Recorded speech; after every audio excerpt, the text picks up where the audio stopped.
Olá, graça e paz. Voltamos agora com a parte 3 do módulo Comprometidos com Missões e Evangelização. Você, se ainda não é inscrito no canal, por favor, se inscreva aí, ativa o sininho, dá um like no vídeo se você gostar e compartilhe ele, ok?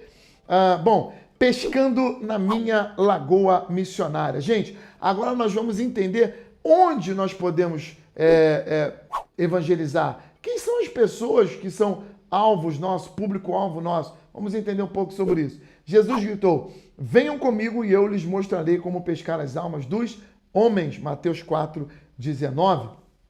Encontrando o meu pesqueiro. Seguir e pescar estão sempre juntos. Ou seja, seguir a Jesus e pescar os homens estão sempre juntos. Você precisa entender isso. Escreva aí: seguir, pescar.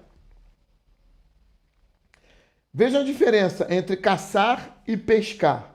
Caçar é um termo agressivo, baseado em confrontação, localizar e atirar, usar um tipo de bala para tudo, dar o melhor tiro e pronto, perde o animal e erra o tiro, o animal não tem escolha, ser bom atirador é essencial. Isso aqui são aspectos de uma caçada. Não, nós não caçamos. Jesus nos ensinou a pescar. Na pescaria é mais gentil, é baseado na atração, atrair para morder a isca, permite usar vários tipos de isca, dar e puxar a linha conforme o peixe, mais de uma chance de fisgar, o peixe tem escolha, qualquer um pode jogar o anzol e pescar. Que coisa linda! Jesus nos ensinou não a caçar, Jesus nos ensinou a pescar.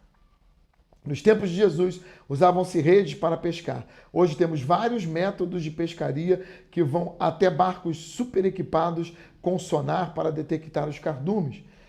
Chaves para a pescaria espiritual. Identifique sua lagoa missionária. Identifique a sua área de missões. Identifique qual é a sua, escreva aí, lagoa missionária. Serão minhas testemunhas tanto em Jerusalém como em toda a Judéia e Samaria e até os confins distantes da terra. Atos 1:8.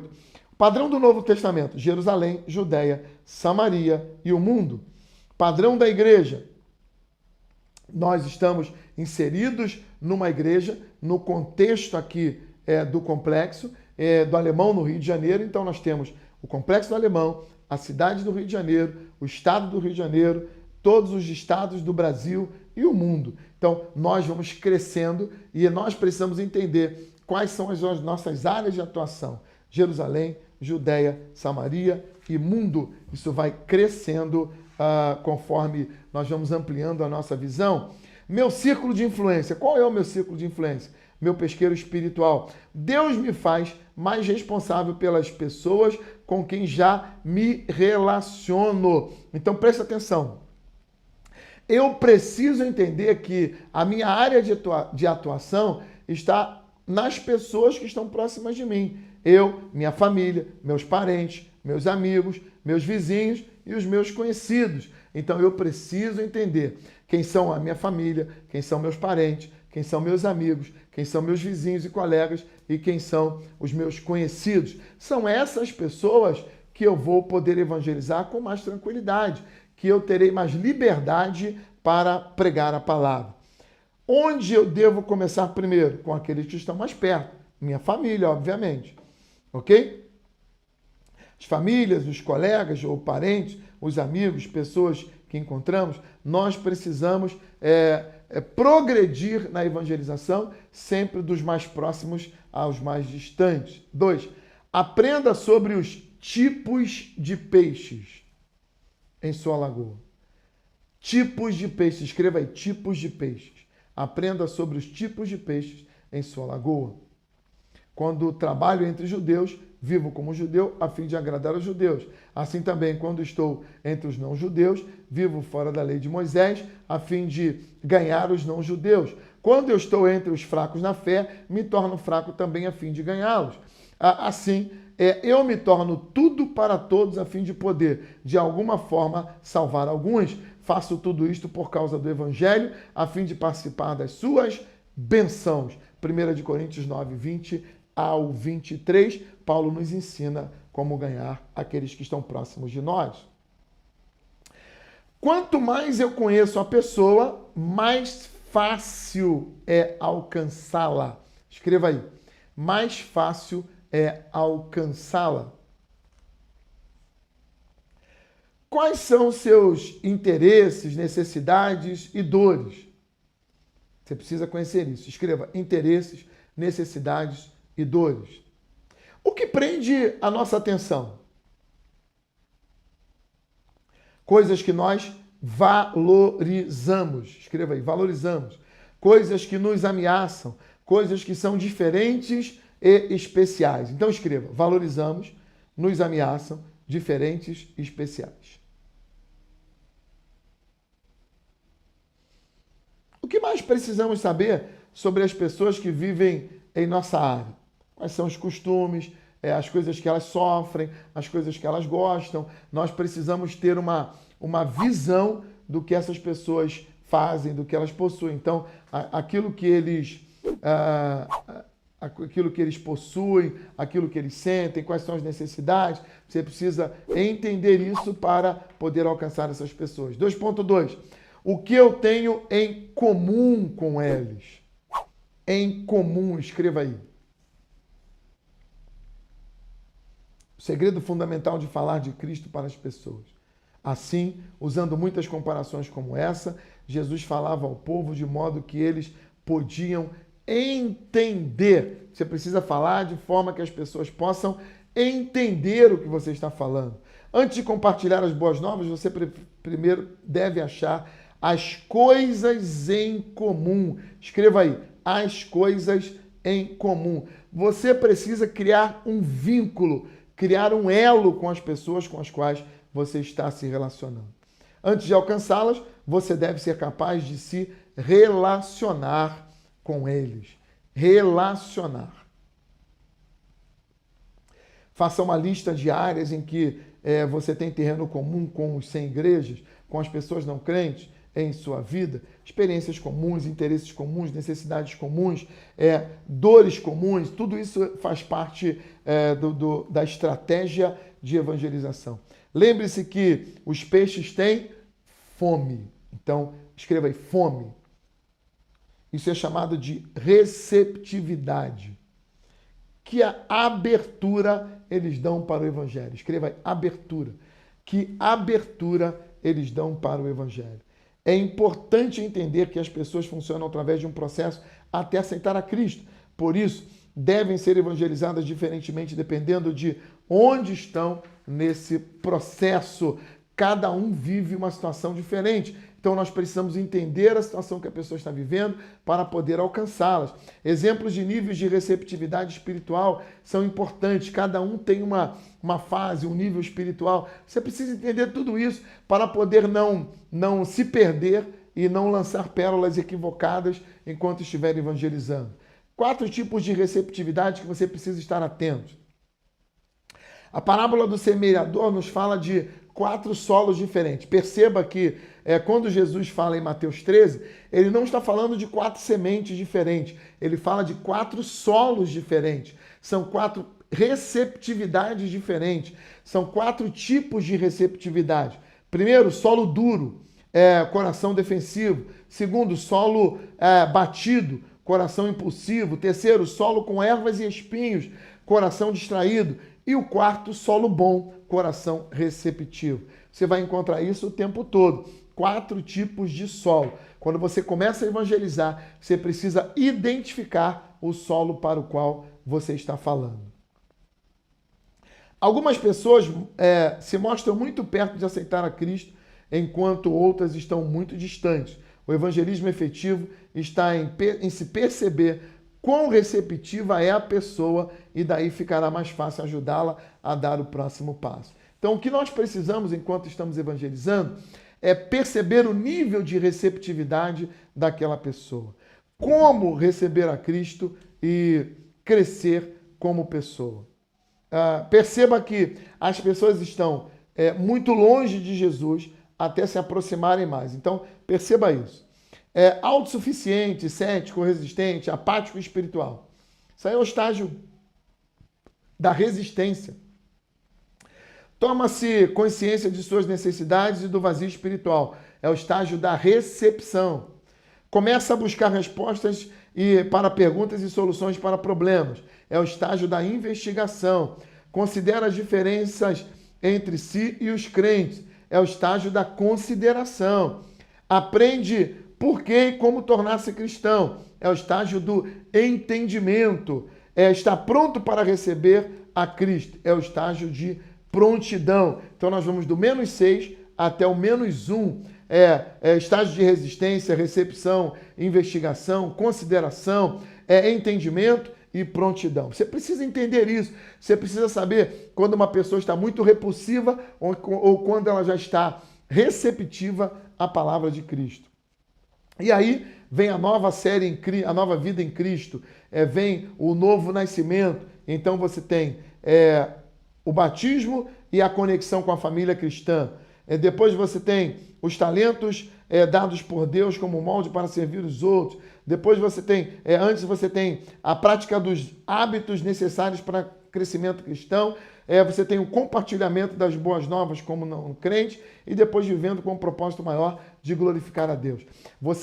As pessoas quando aceitam Jesus, elas são transformadas, elas são mudadas, elas são discipuladas, elas são treinadas para depois voltarem a evangelizar e falar de Jesus com outras pessoas. Tudo isso faz parte de um processo e nós precisamos entender. Vamos refletir. Evangelismo é um processo de levar pessoas através de estágios. Você precisa entender que a evangelização é um processo. Escreva processo. As pessoas se movem nesse processo de estágios com velocidades diferentes. Cada um tem o seu tempo. Cada um vai evoluir de maneira diferente. As pessoas geralmente precisam amadurecer num estágio antes de ir para o seguinte. Uma pessoa pode empacar em qualquer estágio. A razão número 1 é medo. As pessoas ficam com medo e aí elas empacam, elas não querem avançar. Cada estágio requer de mim diferentes respostas. Escreva aí, diferentes respostas. O que fazer com as pessoas nos diferentes estágios? O que fazer com uma pessoa no estágio de resistência, por exemplo? Elas são céticas, autossuficientes, resistentes espiritualmente, são apáticas. Você pode orar, escreva aí, você pode orar para ela se tornar receptiva. Faça camaradagem através do amor e do serviço. Se aproxime dela. Convide-o para festas sociais e esportes, por exemplo. Escreva aí, festas sociais, esportes. O que não fazer com uma pessoa resistente? Não discuta. Não discuta. Você discutir não vai resolver. Então, se a pessoa está resistente, não discuta. Algumas pessoas que pensamos ser resistentes são realmente apenas ignorantes do Evangelho ou nunca ouviram a mensagem clara que pudessem entender. Então, muitas vezes, o simples fato de você explicar o Evangelho faz com que a pessoa mude de vida ou mude de opinião. O que fazer com uma pessoa no estágio de recepção? Elas são conscientes de suas necessidades e do vazio espiritual de suas vidas. Então, ofereça ajuda de maneira prática. Escreva aí, ofereça ajuda. 2, compartilhe seu testemunho. Escreva aí, testemunho sobre a mesma necessidade. 3, diga que você está orando. Escreva aí, orando por ela. 4, faça perguntas simples e abertas. Como está o lado espiritual da sua vida? 5, facilite se estiver pronta para passar dos estágios, os estágios 2 ou 1. Facilite. Esteja pronto para ajudar essa pessoa. Evangelismo é ajudar pessoas a descobrirem como Deus está atuando em suas vidas. Então você é um facilitador. Você é alguém que Deus está usando para trazer essas pessoas para perto de Jesus. Letra C. O que fazer? O que faz uma pessoa se tornar receptiva? Mudanças. Mudanças fazem as pessoas se tornarem receptivas. E aí existem muitas situações de mudanças que tornam as pessoas mais receptivas, tipo morte do cônjuge, divórcio, separação do casamento, prisão, morte de parente, acidente ou doença, casamento, demissão, reconciliação, aposentadoria, problema de saúde, gravidez, dificuldades sexuais, chegada do novo membro na família, mudança de emprego, mudança de situação financeira, a morte de um amigo, saída da casa dos filhos, problemas com parentes, esposa que começa ou para de trabalhar, problemas com chefia, mudança na moradia, tudo isso são fatores que podem gerar estresse na vida de uma pessoa e tornam essas pessoas mais receptíveis ao Evangelho. O que fazer com uma pessoa no estágio de investigação ou busca? Elas estão procurando por respostas e soluções de seus problemas. Bom, convide-os para os cultos de domingo, por exemplo. Cultos. Escreva aí, cultos. Convide-os para os cultos. Convide para os grupos de estudos, para uma escola dominical como essa, por exemplo. Dê oportunidade para diálogos do tipo, você já pensou no que Jesus disse sobre isso ou sobre aquilo? Então ajude essas pessoas, você pode ajudar. Letra E. O que fazer com uma pessoa no estágio de consideração? Elas começam a perceber a diferença entre ela mesma e os crentes. Apresente-a a outros crentes. Escreva aí, outros crentes. Convide-a para o seu pequeno grupo, ou seja, para a classe da escola dominical ou para um grupo de comunhão. Discuta sobre diferentes maneiras como os crentes enfrentam a vida. Discute e explique, faça com que a pessoa entenda. E aí, o que fazer com uma pessoa no estágio 2 de entendimento, por exemplo? No estágio de entendimento, elas precisam entender o porquê e como se tornar um cristão. Explique o plano da salvação, explique como você fez sua decisão por Cristo, ajude a ver os benefícios, escreva aí, benefícios de seguir a Cristo. Letra G, o que fazer com uma pessoa no estágio de prontidão, pronta para receber a Cristo? Faça uma oração de entrega e de compromisso. Ore com ela. O que fazer depois que uma pessoa aceita Cristo? Traga ela para a escola bíblica dominical, para a classe de discipulado e integração. Encoraje a pessoa e esteja junto com ela, ok? Ajude essa pessoa, caminhe com ela, seja um discipulador, seja alguém que vai ajudar. Envolva-se num pequeno grupo de novos convertidos. Traga essa pessoa para a classe de novos. Isso é importante. Como construir uma ponte de amizade? Um plano para você compartilhar a sua fé. Boas amizades geralmente são intencionais e não acidentais. Desenvolver amizades com não crentes muitas vezes requer andar uma segunda milha, correr algum risco, sair da zona de conforto e com o seu estilo de vida tão ocupado, há necessidade de planejamento. Se você não planeja cultivar amizades com não crentes, irá perceber que nunca vai arrumar tempo para isso. Você precisa criar maneiras de se aproximar de pessoas que não são crentes. Provérbios 16:9, a pessoa faz seus planos, mas quem dirige a sua vida é Deus. Vamos lá, passo 1. Seja consciente a respeito dos não crentes que Deus põe em sua vida. Faça uma lista nominal, perceba que elas são de suas responsabilidades, avalie a receptividade espiritual de cada um, descubra e anote interesses deles, procure as áreas de interesse comum, descubra o tipo de testemunho que eles se sentem mais tocados, enfim. Passo 2, submeta-se à oração. Ore por eles, ore para que Deus toque o coração deles, coloque eles na sua oração. Use uma lista de oração diária por não crente. Ore para que Deus dirija para buscá-lo. Ore para que Deus remova a cegueira espiritual deles. Ore para que o Espírito Santo faça com que tenham corações receptivos. Ore para que tenham oportunidade de dar seu testemunho. Ore para que Deus lhe dê sabedoria no uso das palavras. Ore para que o Espírito Santo use as palavras que você vai dizer. Ore para que Deus te use na hora que você estiver evangelizando. Passo 3, mostre seu interesse por eles. Você precisa demonstrar interesse pelos não crentes. Trate cada um com respeito, seja amigo, seja bom ouvinte, mostre que servir é seu objetivo principal, convide-o à sua casa, mostre interesse em ajudá-lo, aceite as pessoas do jeito que elas são. Isso é muito importante. E passo 4, esteja pronto para compartilhar. Identifique-se como um alegre e disposto seguidor de Jesus. Compartilhe seu testemunho. Nunca force a barra e seja paciente. Use situações de crise para mostrar que todos precisam de Deus. Faça perguntas que despertem discussões espirituais.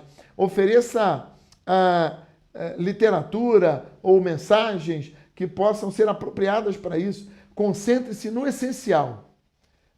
Não faça rodeios. Convide-os para ir à igreja com você. Ofereça-se para fazer a oração de decisão e compromisso após o seu testemunho. Enfim, siga os passos para conduzir as pessoas para Jesus. Ore por elas, ajude-as, se ofereça e siga esses passos para que você possa conduzir uma pessoa a receber Jesus como único e suficiente Salvador. Que Deus te ajude a pregar a palavra, descobrindo a sua lagoa de pescaria, a sua lagoa de evangelização e trabalhando na obra de ganhar almas para o reino de Deus. Deus te abençoe.